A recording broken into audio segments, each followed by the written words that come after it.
ഡാ, നിന്റെ ഭാര്യ ഇന്നലെ ഒറ്റയ്ക്ക് രാത്രി 10 മണിക്ക് വണ്ടി ഓടിച്ച് വരുന്നുണ്ടായിരുന്നല്ലോ. എവിടെ പോയിട്ടായിരുന്നു? അവള് ഇന്നലെ നന്ദഗോവിന്ദം ഭജൻസിന്റെ ഒരു പ്രോഗ്രാം ഉണ്ടായിരുന്നു, അത് കാണാൻ വേണ്ടി പോയതാ. അത് കഴിഞ്ഞിട്ട് വരുമ്പോ ലേറ്റായി. ഈ പാതിരാത്രിക്ക് കയ്യില്ലാത്തൊരു ചുരിദാർ ഇട്ടിട്ട് എവിടെയോ പോയിട്ട് വരുന്നു. നിന്നെ പറഞ്ഞാൽ മതിയല്ല ഇങ്ങനെ കയറൂരി വിട്ടേനെ. എന്തിനാ എന്നെ പറയണേ? ഞാൻ ആരാ അവളെ പിടിച്ചു വെക്കാൻ? എൻ്റെ അമ്മായി, ഇന്നത്തെ കാലത്തെ സ്ത്രീകൾക്ക് നമ്മൾ കൊടുക്കേണ്ട സാധനം എന്താണെന്നറിയോ? സ്വാതന്ത്ര്യം. ഈ കാണുന്ന ആകാശം മുഴുവൻ ഒരു കിളിരിയ, എന്നിട്ട് ഞാൻ അതിനെ കൊണ്ടുവന്ന് ഒരു കൂട്ടിലിട്ട് കഴിഞ്ഞാൽ എന്താ കാര്യം? ആ കൂട് സ്വർണ്ണാണെങ്കിലും ശരി, ഡയമണ്ട് ആണെങ്കിലും ശരി, ആ കിളി സന്തോഷിക്കൂ. നീയേ അവളുടെ ഭർത്താവാ, അവളെ മേലെ നിനക്കൊരു പിടി വേണം.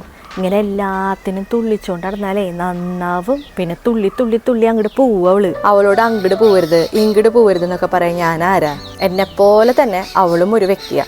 അവളും ഈ ലോകത്തിന്റെ ഒരു അവകാശിയാണ്. പിന്നെ ഞാൻ അവളെ പിടിച്ചു വെക്കുന്നതിൽ എന്താ അർത്ഥമുള്ള? ഇന്നലെ അവള് പരിപാടിക്ക് പോയിട്ടുണ്ടെങ്കിൽ എത്രയോ നാൾ കഴിഞ്ഞിട്ട് അവള് പോയത്. പോകുമ്പോൾ തന്നെ കുട്ടികൾക്ക് കൂട്ടായിട്ട് എന്നെ പിടിച്ചിരുത്തി. അത് മാത്രമല്ല, ഞങ്ങൾക്ക് വേണ്ട ഭക്ഷണമോ കാര്യങ്ങളൊക്കെ റെഡിയാക്കി വെച്ചു. ഞങ്ങൾ കംഫർട്ടാണെന്ന് ഉറപ്പ് വരുത്തിയതിന് ശേഷം അവൾ ഇന്നലെ പോയേക്കണേ. അങ്ങനെ വല്ലപ്പോഴെങ്കിലും അവൾ സന്തോഷിക്കണ്ടേ? അല്ലെങ്കിൽ അതിന് പ്രാന്തായി പോയില്ലേ? പിന്നെ ഈ കണ്ട നാട്ടുകാർ മുഴുവൻ എന്നെ വായി നോക്കി പെൺകോന്തൻ, ഭാര്യയുടെ സാരിയുടെ തുമ്പത്ത് അവൻ്റെ ജീവിതം എന്നൊക്കെ പറയുന്ന ആൾക്കാരുണ്ട്. പക്ഷെ എനിക്കതിൽ യാതൊരു വിഷമമില്ല. എന്താണെന്നറിയോ? എനിക്ക് എന്തെങ്കിലും ഒരു അസുഖം വന്ന് ഞാൻ കിടപ്പിലായാലേ എൻ്റെ ഭാര്യ മക്കൾ എൻ്റെ കൂടെ ഉണ്ടാവുള്ളൂ. ഈ പറയുന്ന നാട്ടുകാർ ഒരു ദിവസം പോലും എൻ്റെ അടുത്ത് വന്നിട്ടില്ല. പോട്ടെ, ഒരു നേരത്തെ മരുന്ന് വാങ്ങിത്തരാൻ അവർക്ക് പറ്റുമോ? പിന്നെ ഒരു വർത്താനം ഞാൻ കേൾക്കേണ്ട വല്ല ആവശ്യമുണ്ടോ? പിന്നെ ആർക്കും കാണാൻ പറ്റാത്ത നല്ല സ്ട്രോങ് ആയിട്ടുള്ള ഒരു ചങ്ങല ഞാൻ അവളെ മേത്തിട്ടിട്ടുണ്ട്. അതിൻ്റെ പേരാണ് സ്നേഹം.